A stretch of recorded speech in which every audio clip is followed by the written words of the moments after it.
Hello, YouTube. This is Swamp Dog. I want to thank you for coming to my show.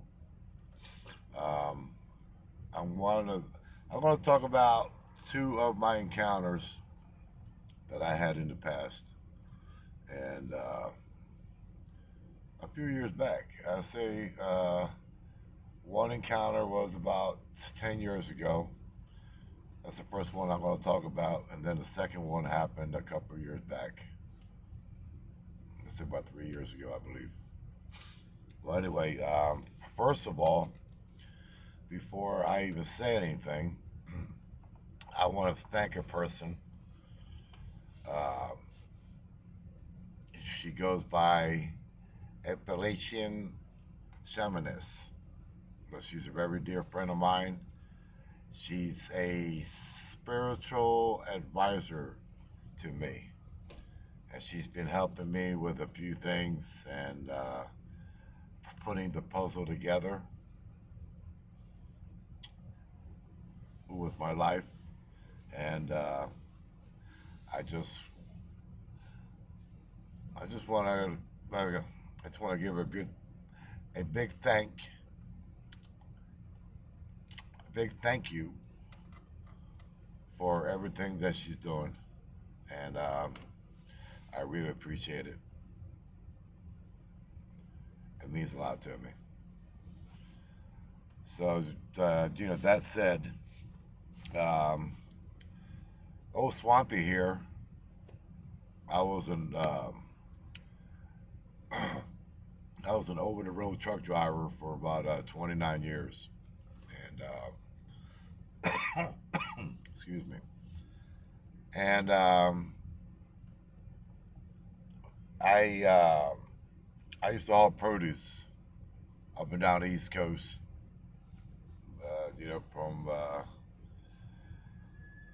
from Massachusetts to Florida at that time. But it was mostly, going from Jersey to New York or Connecticut or Rhode Island or, Massachusetts up to Maine. And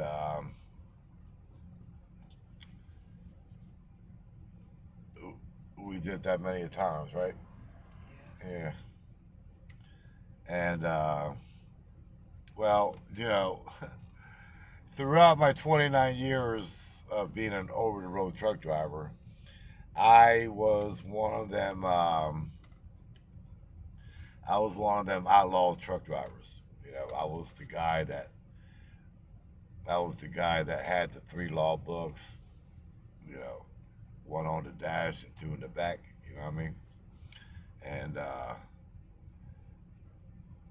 always was driving. You know, the big, long, shiny hood. Peterbilts or Kenworths, and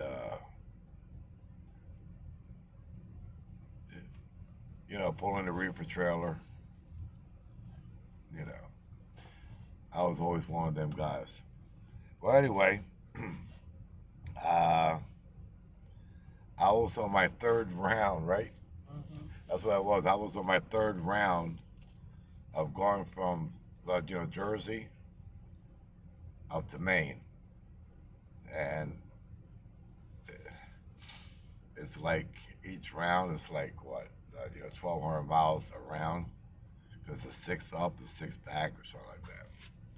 Well, anyway, I was on my third one, and I think if I could, if I could remember correctly, I had to stop in New York, and then I had to go to Maine. I had to go to Hunts Point Market up in the Bronx. I had like, I don't know, maybe two stops there, and then the rest of the load went up to Maine. And I even forget the name of the warehouse. Do you remember the warehouse in Maine? No, I forget. I don't remember the warehouse. Mark? No, No, I forget. I forget the name of the warehouse. I can't believe it. I used to go there every week. Well, anyway, I got the stops off in the Bronx, left Hunts Point, headed to Maine, hauling booty, and I get through Connecticut, I get to Rhode Island, I get to go through Massachusetts, and I'm all the way up in the Maine. And I had 8 o'clock in the morning appointment. So I get to Maine. I think it was like, I don't know, about 4 in the morning. I go check in, give him my paperwork. I had, I don't know, half a trailer load of produce. And they give me a door. I really haven't got no sleep, because usually what happens is when you get to your destination, they'll tell you, go take a nap, it'll be a couple hours, and then as soon as you take your boots off and you lay down, boom, the phone rings. All right, back in door 14. Always happens that way, so I never went to sleep. So, I get unloaded. I called the dispatch. I tell them everything came off okay. And I needed the numbers, my pickup numbers to go to Poland Spring, Maine. Because I was picking up a load of Poland Spring water. So, I get up there. And of course, it's a few hours before I get loaded. And when you're hauling Poland Spring water, you're always 4,000, 5,000 pounds overweight. Always. Especially when you got a reefer trailer, a refrigeration trailer. It's just like too much weight. And you know what?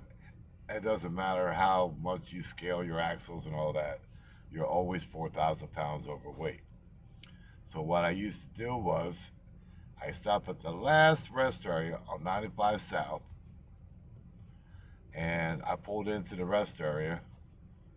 I got something to eat and stuff, and I took a nap. So around 9 o'clock at night, I started. The scale house would be closed, usually, 8 out of 10 times. The scale house would be closed, and I just mosey on down 95, and I get into New Hampshire, go through Massachusetts, right on back into Jersey. Well, I was beat tired. Even though I took a nap at that rest area, I was still beat tired, man. You know what I mean? Because I was running hard all that week. And like I said, 3 law books. If you're a truck driver, you know. So, I got into Bordentown, New Jersey. I stopped at the Wawa. Got me a snack. We got some coffee. I sat around doing some paperwork because I had an 8 o'clock a.m. appointment at the BJ's, the store, at my hometown in Vineland, New Jersey. Jimmy, it's a BJ store. Jimmy, one of the BJ wholesales. Well, anyway, so I'm only about an hour 15 minutes away from the house. From my town. And so we left the Wawa in Bordentown, New Jersey. I pick up, 295 South, headed to my hometown. And my eyes are closing, man. I'm going down the road, my truck's going like this. I was like, man, this ain't right. I pulled, at the time, there was a rest area. I pulled into the rest area. I couldn't keep my eyes open. I'm just like doing one of these things. And I said, I got to take a nap. So, I figure I'll take a nap for about half hour, 45 minutes, and no more than an hour, because I wanted to get home, you know. Well, because because usually when I'm that early, I just park the truck in front of the house, and I'm only like 10 minutes away from the house to the store. And when I get unloaded, so I mean, I'll leave a half hour before my appointment time. So that was my plans. I was gonna go for this rest area. I was gonna take a nap. Well, what happened was there was no parking, and I knew I knew it wasn't safe for me to drive. So I said, you know what? I'm gonna park on the shoulder up against this wood line, and on the other side of the wood line is the Highway 295. So I left all my lights on. Only thing I shut off was my headlights. So I took out my boots. I locked the doors. My wife went in the back to go make the bed, and she went to lay down. Then I went to lay down. Well, I got up an hour later. I had one of them alarms, what we call the Screamy Mimi. I don't know if you guys ever heard of it, but like it was an alarm, and you used to buy them in truck stops, and they call them the Screamy Mimi. Because when that alarm went off, the whole the whole truck stop can hear it. That's how loud these things was. So, you know what I mean? My Screamy Mimi went off. I woke up, and I get up, and I'm thinking, man, I wish I had a cup of coffee. That's what I'm thinking. I'm putting my shoes back. I put my boots on. I get I get up front the seat, like driver's seat, like I'm doing right now. I grab my law book. I'm starting to write my lines, where I'm at, all that stuff. I have my head down as I'm doing my law book. My wife, she was still half asleep, and she was just sitting in the bed, and she didn't even attempt to put her shoes on yet. So all my lights are on. I had turned my headlights on. Everything's on. I'm doing my law book. When I look up like this, I saw something about 7 feet tall running across this rest area's parking lot headed towards 295. When it ran across the parking lot, it was exactly, I can tell you, it was about 20 yards or less in front of my truck when I seen it. It was 7 feet tall. I couldn't see the face. It was all covered in hair. Now, when I seen this thing, the first thing that I thought about was, I said, man, this thing is skinny. It was like scraggly looking. It looked like it haven't had a meal in weeks. And when I saw it, I'm yelling at my wife. I said, yo, did you see it? And she said, see what? I said, the Bigfoot just ran in front of my truck and is headed towards 295 to the wood line. And she goes, you didn't see it. What did you say? No, you said you didn't see no Bigfoot. I said, don't tell me what I didn't see. I said, I seen a damn Bigfoot. It just ran in front of my truck. I had my headlights on it. It was 20 yards or less away from my truck when it ran in front of my truck. And I'm thinking, because I had encounters since 1989 in my hometown. And my hometown is exactly about an hour, 15 minutes away from this rest area, and it just ran. But the way it ran, you know, when you see a jogger running, you know what I mean? They're bouncing. You know what I mean? They're running like this. You mean they're bouncing. This thing, when it was running, it wasn't doing these things. Like it was like smooth, like like going down the parking lot real smooth.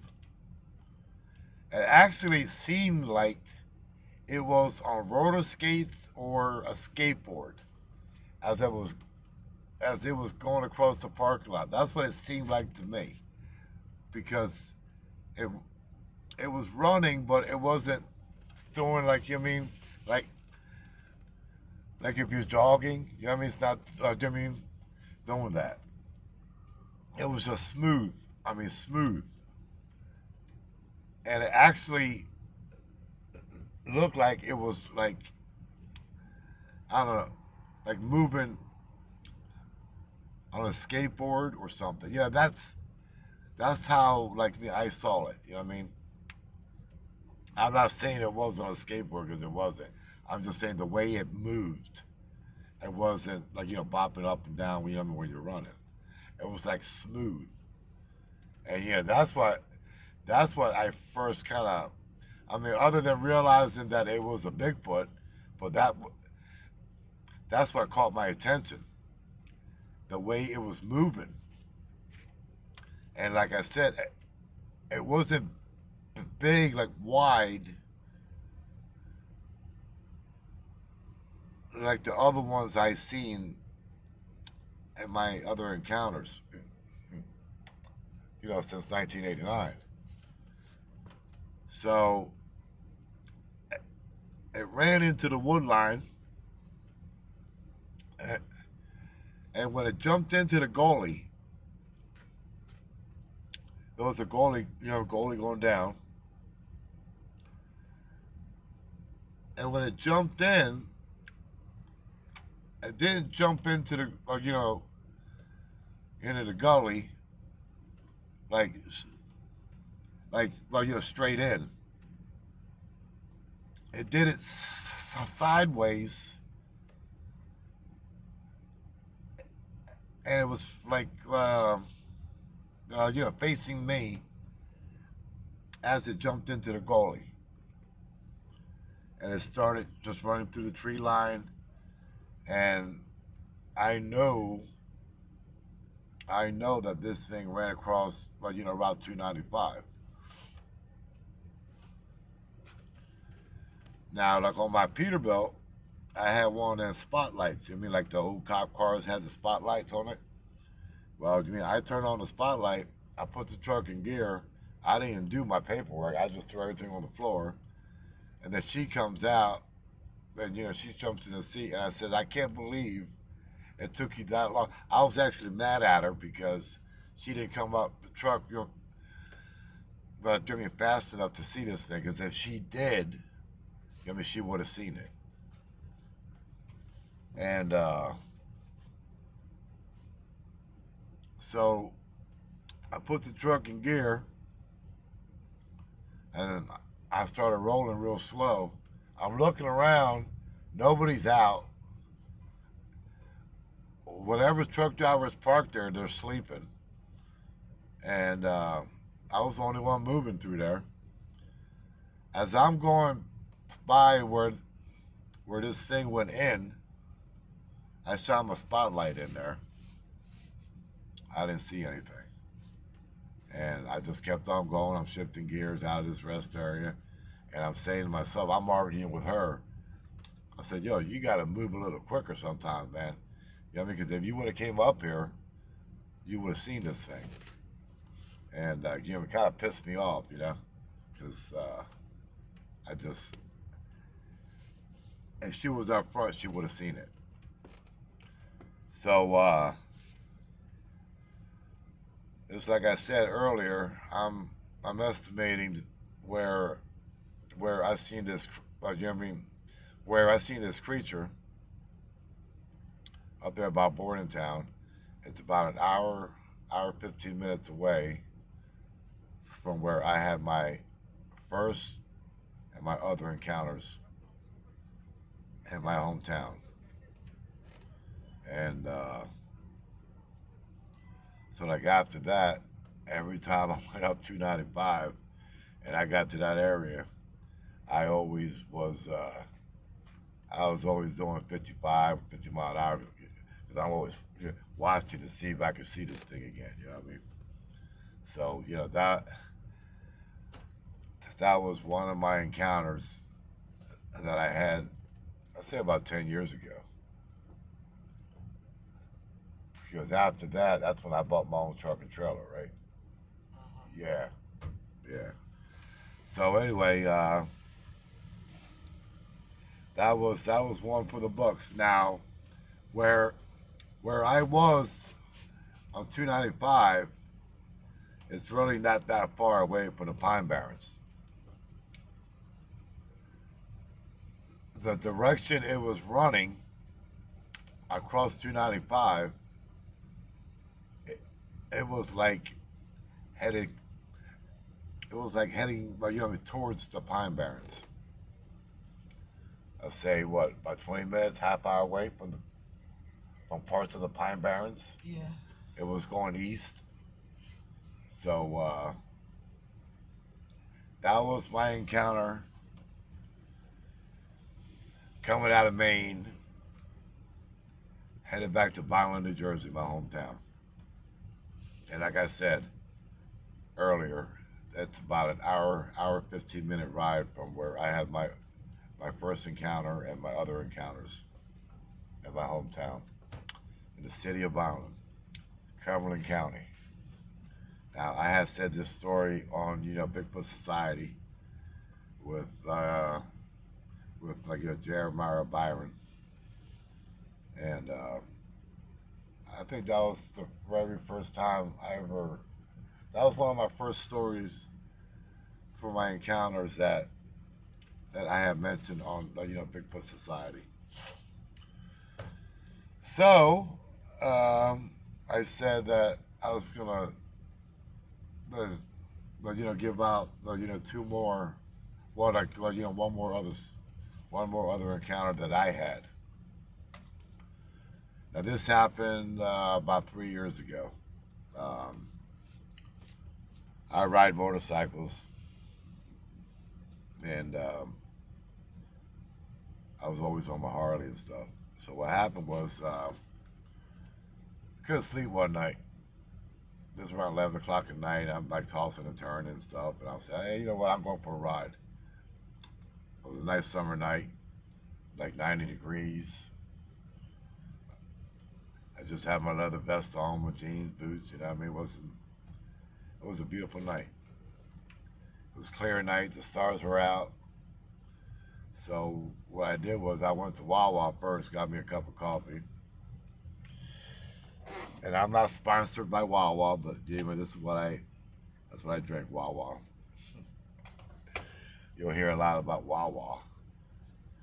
So I went to Wawa, I got my coffee, smoked a couple cigarettes, drank my coffee, and I'm thinking, well, where am I going to ride to? You know what I mean? Now it's like midnight. And I said, I go out in the, you know what I mean? I'm going to take a ride out in the back country, out in the woods. Because my area, we got woods and farmlands, and we got the Pine Barrens, and we got woods everywhere. So I said, let me take a ride out in the woods and maybe one of them back roads and just chill. You know what I mean? So I'm going down Garden Road, and at the time they were finishing building a truck stop on the right hand side, and I think they were building another building there too. So I'm cruising. I'm doing about 40 mile an hour. I ain't going fast, and I come up I passed the truck stop on my right. As I passed the truck stop on my right, I saw something not in the middle of the road, but it was like in between the shoulder and the road. So now I'm really slowing down, and I'm thinking it's a big stump that fell off a truck, off a dump truck or something. This is what I'm thinking, right? Because that's what it looked like. So I hit the high beams. I'm thinking, man, that's a big stump. Somebody, Jimmy dropped the stump. And I stopped my bike and I'm looking. I'm probably about, I'll say I'm about, I don't know, about 10 or 15 yards away. I mean, I was close to it. All of a sudden, when I stopped my bike, I remember I clicked it back in first gear.